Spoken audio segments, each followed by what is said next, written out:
Good morning, student. Student, you are most welcome in my study classes. Student, आज हम class 10th की lesson 4 from the diary of Anne Frank इसकी reading और explanation आप लोगों को एक्सप्लेन करेंगे। स्टूडेंट, पहले थोड़ा सा इस लेसन के इंट्रोडक्शन के बारे में बात कर लेते हैं। तो स्टूडेंट, एनलीज मैरी एन फ्रैंक का जन्म 12 जून 1929 को हुआ था। ये जर्मनी में पैदा हुई थी, लेकिन थी एक ज्यूइश गर्ल, एक यहूदी लड़की थी।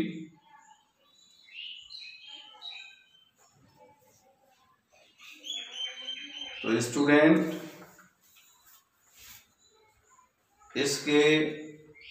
ये अपनी फैमिली के साथ रहती थी। इसके माता पिता और इसकी एक बड़ी बहन थी। ये उस समय की बात है स्टूडेंट, जब उसके पिता, उसकी माता और उसकी बहन को नाजीज ने गुप्तावास में कैद कर दिया था। तो स्टूडेंट, क्या होता है, इस from the diary of Anne Frank के माध्यम से ये क्या है, उसको उसके 13th बर्थडे पे उसके फादर के द्वारा एक डायरी गिफ्ट की गई थी। तो स्टूडेंट, जीवन में खुशियां बांटने के लिए और दुख बांटने के लिए हमें एक मित्र की आवश्यकता होती है। और जो एन फ्रैंक है वो एक 13 वर्ष की लड़की है जो स्वयं को अकेला महसूस करती है एक सच्चे मित्र की अनुपस्थिति में। हालांकि उसे प्यार करने वाले उसके माता पिता और उसकी एक 16 वर्ष की बहन और 30 लोग ऐसे हैं जो उसे प्यार करते हैं, जिन्हें वह अपना मित्र कह सकती है।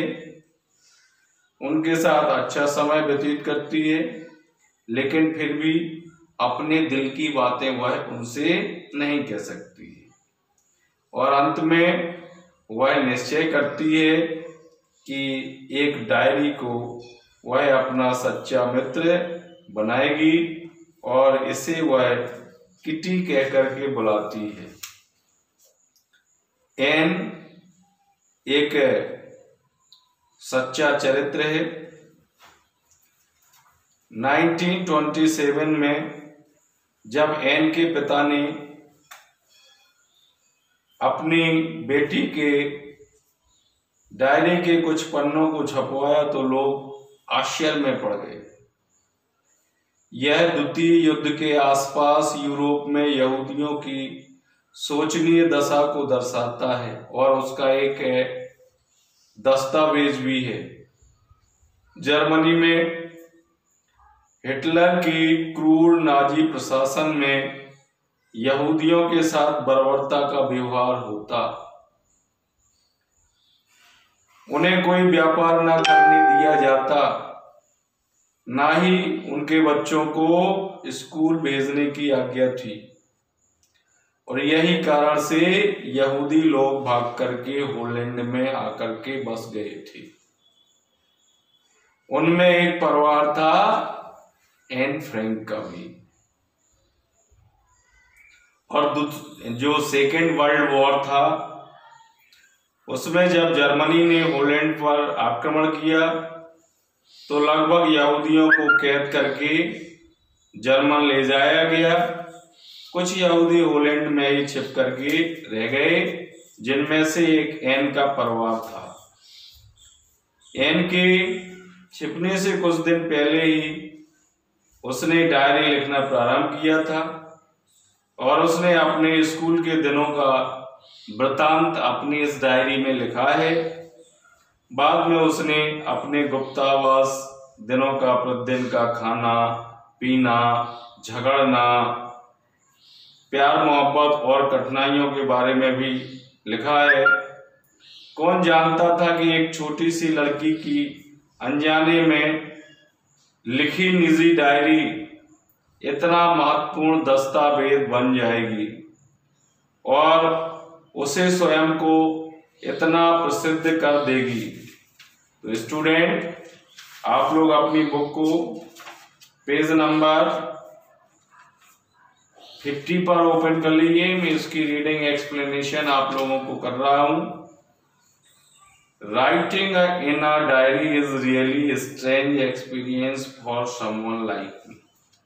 तो यहाँ पे एन फ्रैंक कहती है कि मुझे जैसे व्यक्ति के लिए डायरी लिखना वास्तव में एक विचित्र अनुभव है।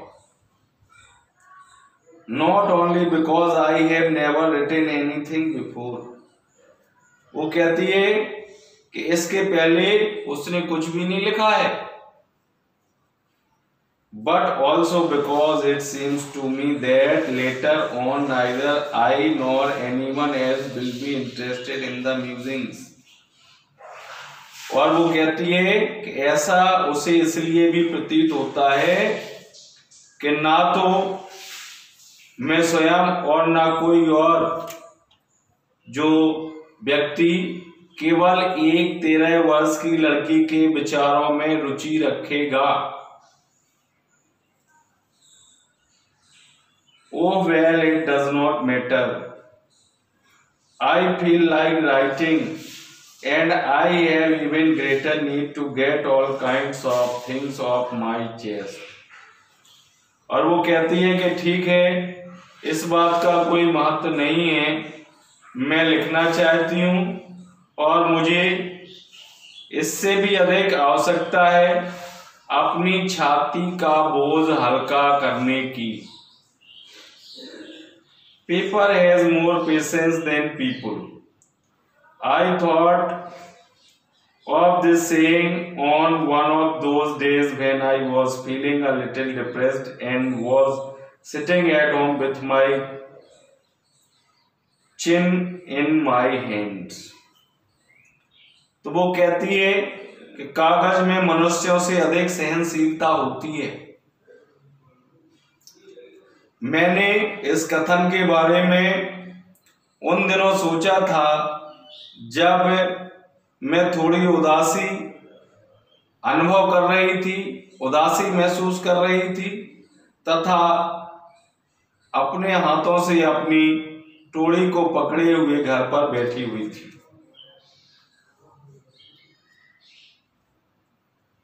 Bored and listless, wondering whether to stay in or go out। उदास, व्याकुल, हतोत्साहित, सोचते हुए कि क्या मुझे घर पर ठहरना चाहिए या घर के बाहर जाना चाहिए।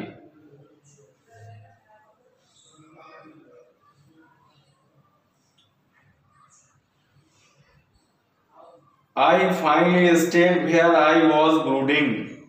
ब्रूडिंग मीन्स होता है स्टूडेंट पॉन्डरिंग, चिंतन करना। Yes, paper does have more patience, and since I am not planning to let anyone else read this step back notebook grandly referred as to a diary, unless I should ever find a real friend, it probably would not make a bit of difference। तो student, अंत में मैं वहीं पर रुक गई जहां पर थी, चिंतन करने लगी और मैंने यह महसूस किया कि हाँ, कागज में अधिक सहनशीलता होती है, क्योंकि वो बताती है कि उसे इस डायरी के बारे में लिखना था। एक सख्त जिल्द वाली किताब जिसे लोग शान से डायरी कहते हैं, और वो कहती है कि वो किसी दूसरे को ना पढ़ने दे जब तक उसका कोई सच्चा मित्र नहीं मिल जाता। तो इससे वो कहती है संभवतः इससे उसे कोई फर्क नहीं पड़ता। No, I am back to the point that prompted me to keep a diary in the first place. I don't have a friend. अब मैं फिर उसी महत्वपूर्ण बात पे आती हूँ जिसे मुझे सर्वप्रथम एक डायरी रखने के लिए प्रेरित किया, क्योंकि मेरा एक कोई मित्र नहीं है। Let me put it more clearly, since no one will believe that a 13-year-old girl is completely alone in the world. और वो कहती है मैं इसे और स्पष्ट कर दूं, क्योंकि कोई इस बात पर विश्वास नहीं करेगा कि एक 13 वर्ष की लड़की संसार में बिल्कुल अकेली है। And I am not. और वो कहती है मैं अकेली भी नहीं हूं। I have loving parents and a 16-year-old sister, and there are about 30 people I can call friends. वो कहती है कि मेरे पास स्नेही माता पिता और मेरी 16 वर्ष की एक बहन है और 30 ऐसे व्यक्ति हैं जिन्हें मैं अपना मित्र कह सकती हूँ। I have a family, loving aunts and a good home. मेरा एक परिवार है, प्यार करने वाली मेरी मौसी चाचियां हैं और एक अच्छा घर है। No, on the surface I seem to have everything except my one true friend. और वो कहती है कि ना ऊपरी तौर पर मेरे पास सब कुछ है सिवाय एक सच्चे मित्र के। All I think about when I am with friends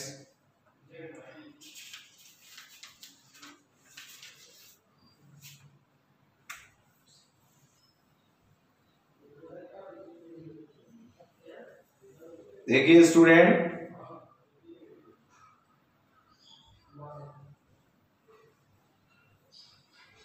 I cannot bring myself to talk about anything but ordinary everything.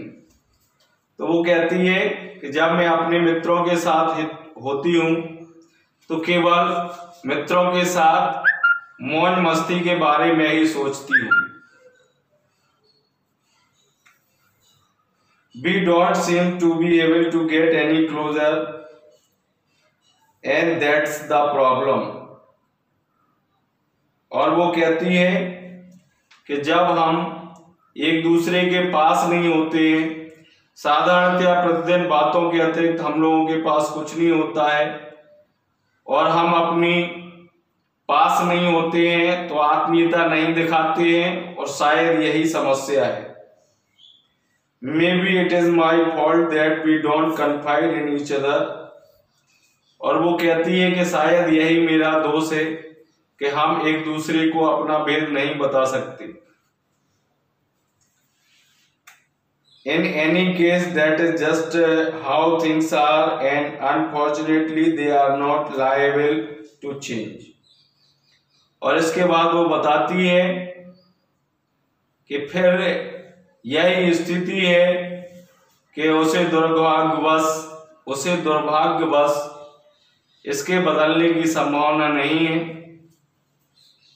This is why I have started the diary. और इसी कारण से उसने डायरी लिखना प्रारंभ किया है। Student, to enhance the image of this long awaited friend in my imagination, I don't want to jot down the facts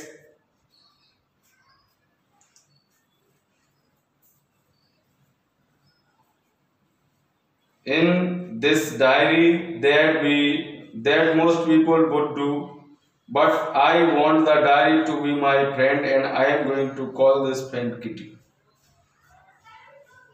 और वो कहती है कि अपनी कल्पना में इस परीक्षित प्रतिबिंब को बढ़ाने के लिए अपनी कल्पना में इस लंबे समय से इंतजार करते हुए एक प्रतिबिंब को बढ़ाने के लिए I don't want to jot down the facts in this diary. मैं अपनी इस डायरी में तथ्यों को नहीं लिखना चाहूंगी। मैं नहीं चाहती कि अपनी इस डायरी में मैं तथ्यों को लिखूं। The way most people would do. जैसे कि प्रायः लोग अपनी डायरियों में तथ्यों को लिखते हैं। But I want the diary to my friend. परंतु मैं चाहती हूं कि डायरी मेरी सबसे अच्छी मित्र बने। And I am going to call this friend Kitty. और मैं इसे किटी कह करके पुकारूंगी। जो मेरी डायरी होगी उसे मैं क्या कहूंगी? किटी कहूंगी। Since no one would understand a word of my stories to Kitty if I were to plunge right in, I had better provide a brief sketch of my life, much as I dislike doing so. यहाँ पे वो कहती है, Anne Frank कहती है कि क्योंकि किसी को भी अगर मैं धृष्टतापूर्वक तुरंत कहना चाहूं तो किटी को सुनाई गई कहानियों का एक भी शब्द समझ में नहीं आएगा।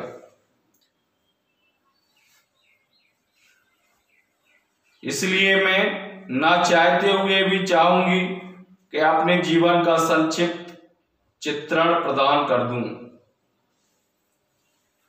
My father the most adorable father I have seen did not marry my mother until he was 36 and he was 25. She was 25. यहाँ पे वो बताती है कि मेरे पिता जो सबसे प्रिय पिता हैं, उन्होंने मेरी माता से तब तक विवाह नहीं किया जब तक वह 36 वर्ष और मेरी माँ 25 वर्ष की नहीं हो गई। मतलब उस समय वो बता रही है कि उस समय उसके पिता की आयु 36 वर्ष और उसके माता की आयु 25 वर्ष की थी जब उन लोगों ने शादी की। My sister Margot was born in Franklin in Germany in 1926। मेरी बहन मार्गोट का जन्म 1926 में जर्मनी के शहर फ्रैंकफर्ट में हुआ था। Frankfurt in Germany in 1926। I was born on 12 June 1929। और वो बताती है कि मेरा जन्म 12 जून 1929 को हुआ था। I lived in Frankfurt until I was 4। और वो बताती है कि मैं 4 वर्ष तक फ्रैंकफर्ट में रही। My father immigrated to Holland in 1933। और 1933 में मेरे पिता हॉलैंड को प्रवास कर गए, हॉलैंड को आ गए। My mother Edith Hollander Frank. वो बताती है कि मेरी माँ, जिनका नाम था Edith Hollander Frank, went with him to Holland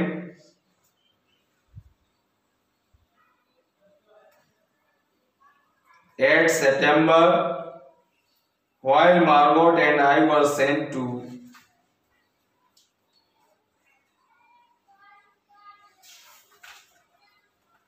stay with my grandmother.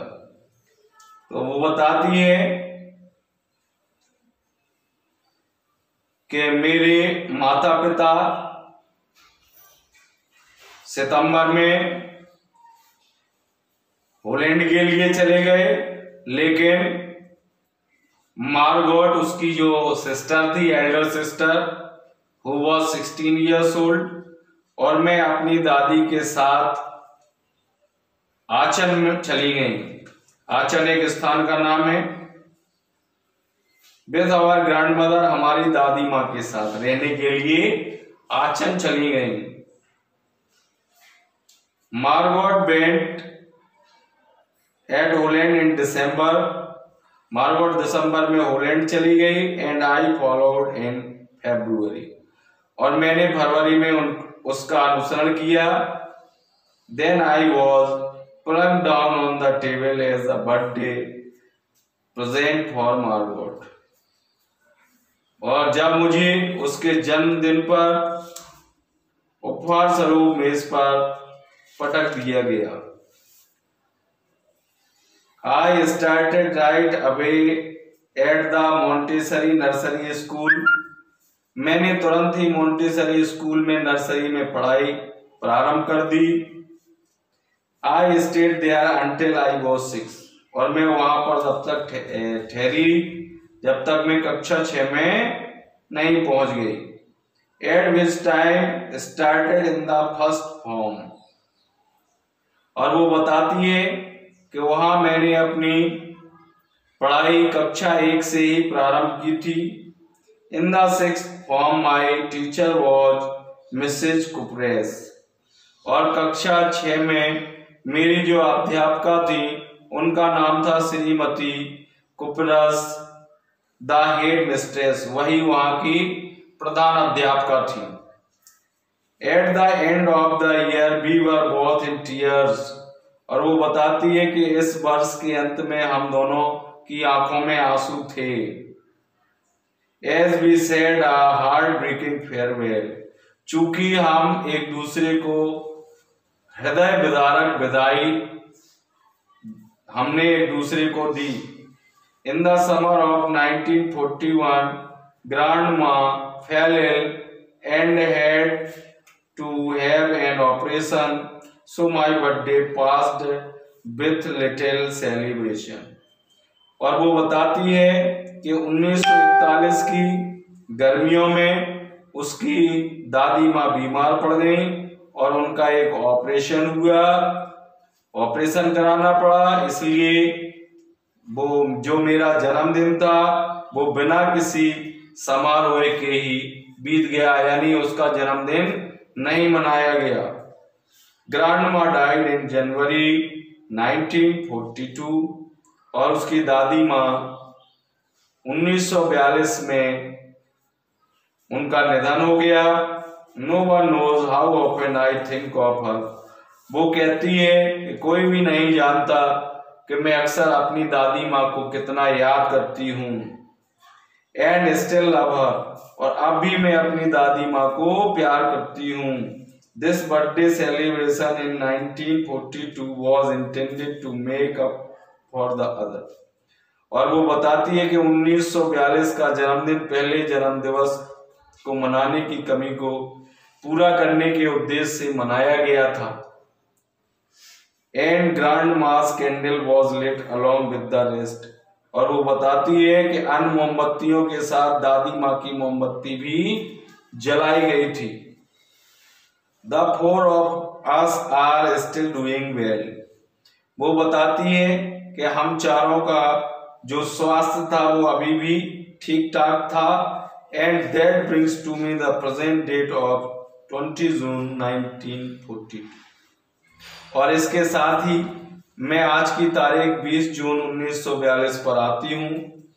And solemn dedication of my diary, और अपनी डायरी के प्रति सम्मान पूर्वक समर्पण पर आती हूँ। तो स्टूडेंट, आज मैंने इसके फर्स्ट पार्ट को आप लोगों को एक्सप्लेन किया। निश्चित रूप से स्टूडेंट आप लोगों को ये रीडिंग एक्सप्लेनेशन अच्छे से समझ में आई होगी। तो स्टूडेंट प्लीज़ आप अगर मेरे चैनल पे नए हैं तो आप मेरे चैनल को सब्सक्राइब करिए, इस वीडियो को लाइक करिए, ज़्यादा से ज़्यादा अपने फ्रेंड को शेयर करिए। ये वीडियो देखने के लिए आप सभी को बहुत बहुत धन्यवाद। Thanks a lot.